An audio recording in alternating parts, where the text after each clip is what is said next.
Writing and Living Your Story, Defining and Controlling the Canvas by Tom Cease. The fresh start of each day.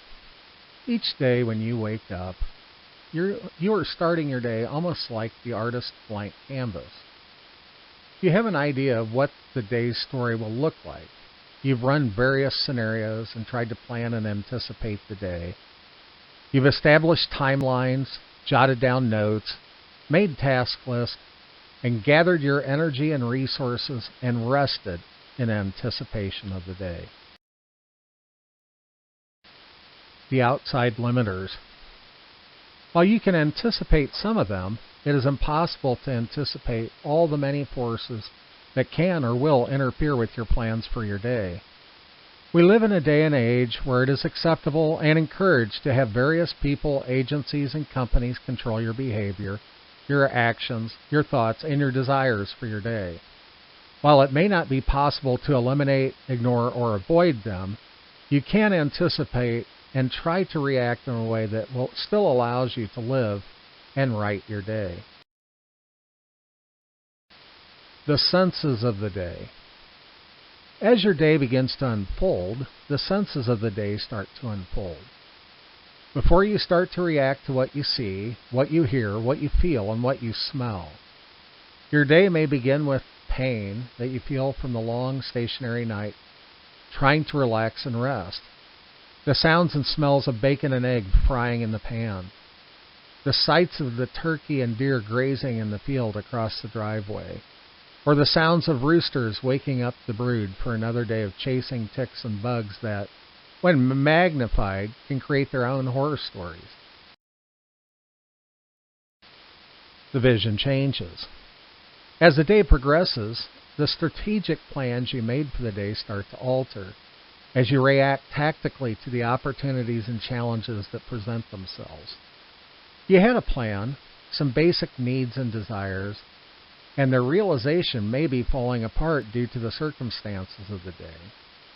While you can plan and try to anticipate the reaction, emotions often override plans and bring about new opportunities for improvement.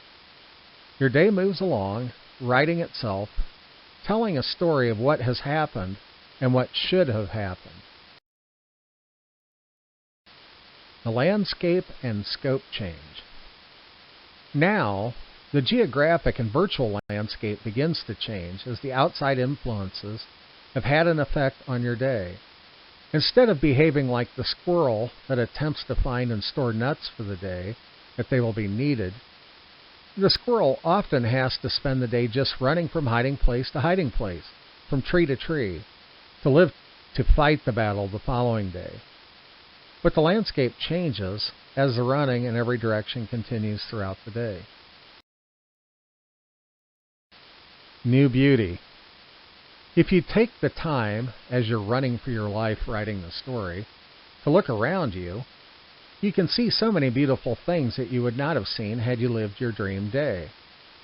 New buildings pop up, new plants, new flowers, new animals, new insects, new sounds, new fires, new smells.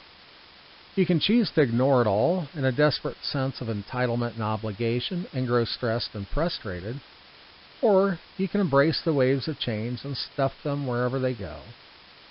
Either way, you are still writing your story for the day. The details. If you take the time to examine the new objects and things which surround you in your new unanticipated surroundings, the new details will start to grow and become apparent. The canvas starts to fill itself in, little details like the direction of the currents of the wind or streams, the directions and sounds of the smells and sounds. The story begins to write itself, and the detailed senses of the day begin to reveal themselves and display their beauty. You can react to the unfolding story in any way that you see fit. You can be angry and resentful, or you can embrace the new beauty and look for and recognize the new opportunities. You're still writing the story, and it will be a masterpiece. New directions. At some point during the day, you can embrace the new, unfamiliar place and its sounds, smells, sensations, and textures, and sights, or you can move along in new directions, exploring and looking for better opportunities. Will you stay and embrace it?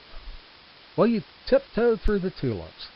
Or move your two lips? You have the choices to make. You are driving the day. You are embracing it.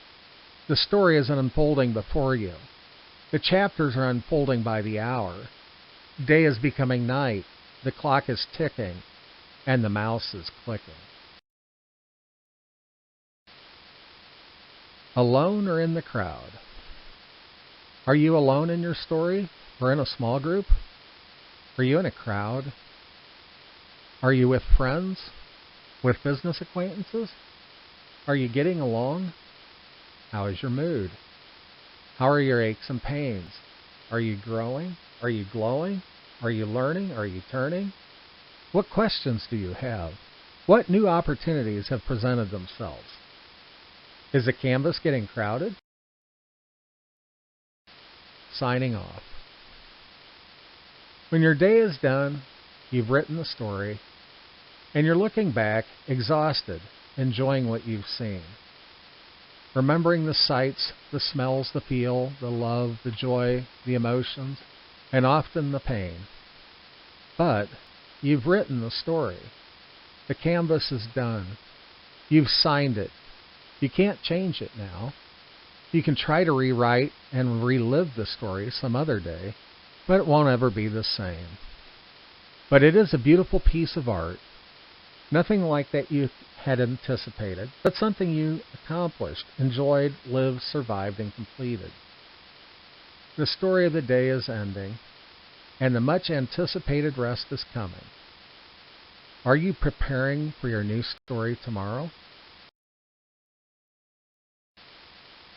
The artist in me. I'm not the artist. I can't even draw water in a bucket. But my youngest son Alex is. I hope you've enjoyed the story told with the drawings he created today. I'm going to enjoy the rest of my days on this side of the soil, reminiscing about times both good and bad.